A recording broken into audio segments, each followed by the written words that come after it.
admit it, when you first entered the fandom, you thought the legendary cookies were gods. They have immense amount of powers, cookies praising them, temples after them, and of course, fancy titles.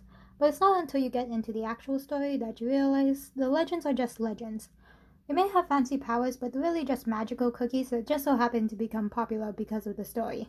With that said, am I supposed to name this video Miscellaneous Myths or Legends Summarized?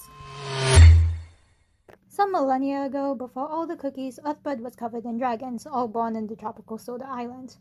The most important of these dragons is Pattaya the red dragon, Ananas the gold dragon, Lotus the blue dragon, Litchi the violet dragon, and Longin the ivory dragon. And despite having the bare minimum traits shared, yes, they're all siblings. Pattaya was known to be a firebender, Ananas is an earthbender, Lotus can grant any wish,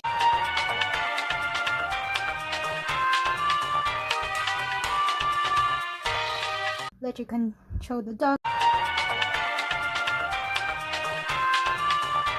and Longin, who apparently knows everything in the past and future. However, as more cookies populated Earthbird, there were less dragons. This led Longin to do the only logical thing and go into a 1,000-year coma, to regain the strength and wipe out the entire cookie population, of course.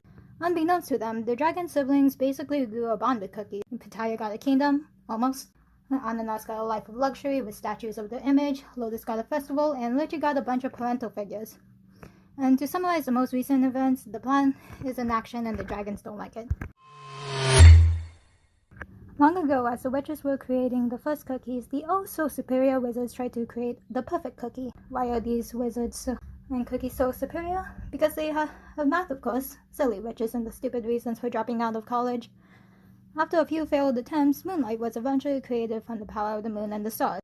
But then, the wizard who actually cared for Moonlight died and the rest of the wizards went to go get milk.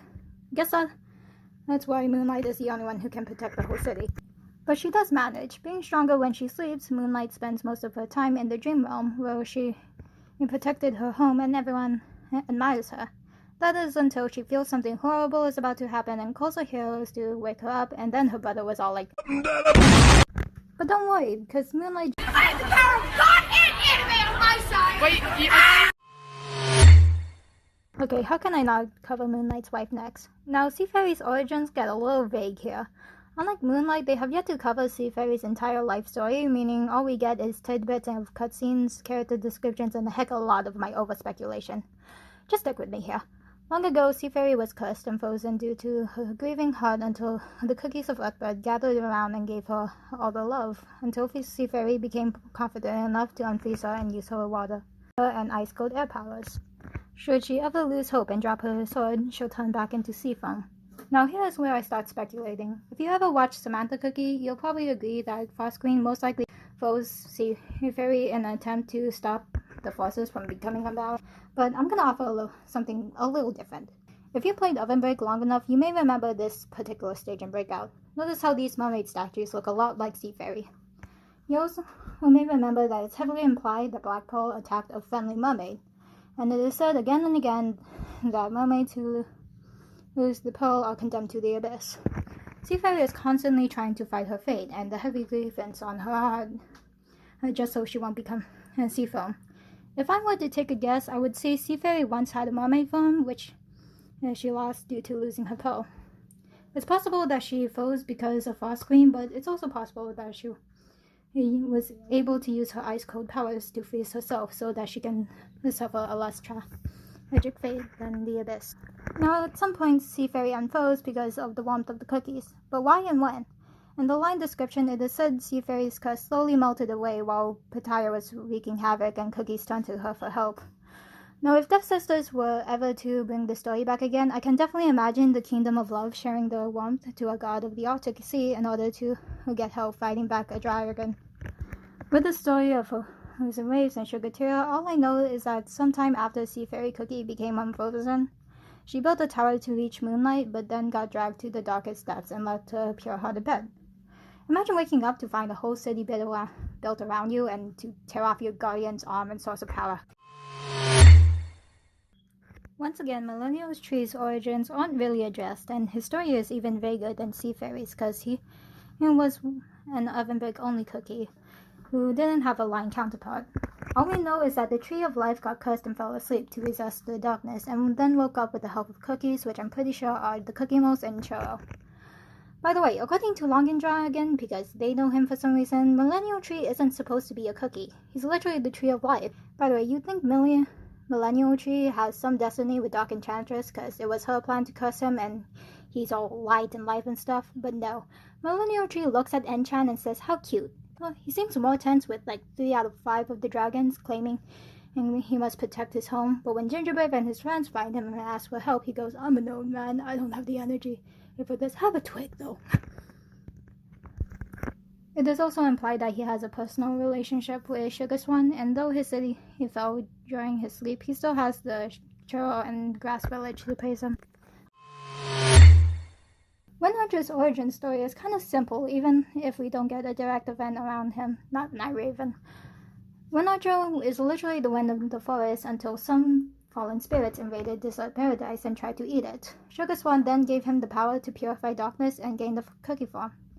He then protects Millennial Tree because he's the source of the forest power. That is until he was cursed with the pomegranate seed and became the Night Raven. Once again, he is uncorrupted by the Cookie Monster and Churro and resumes his deity. A powerful being, not nearly respected enough. Fire Spirit is a nature guardian that operates in Cookie World and the Dragon World. He is infamous for his story of when he was just a cookie burning alive and dealing with the Red Dragon for his life. The Red Dragon gave him a bead, and that gave him power in exchange for the wish to be fulfilled. Should he lose his staff, Fire Spirit will turn back into a bead.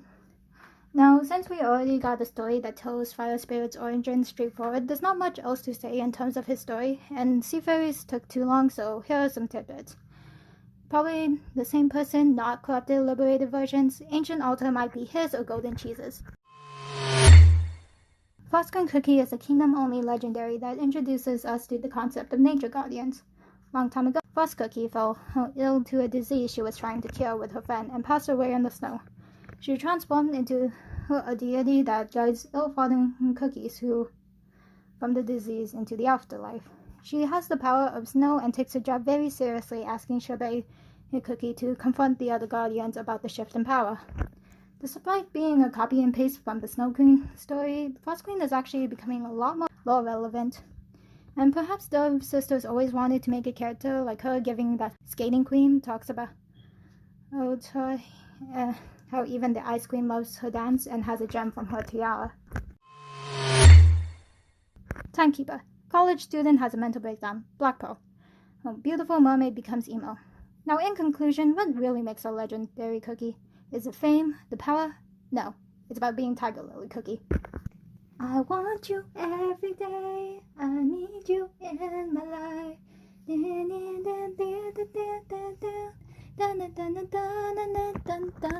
want you every day.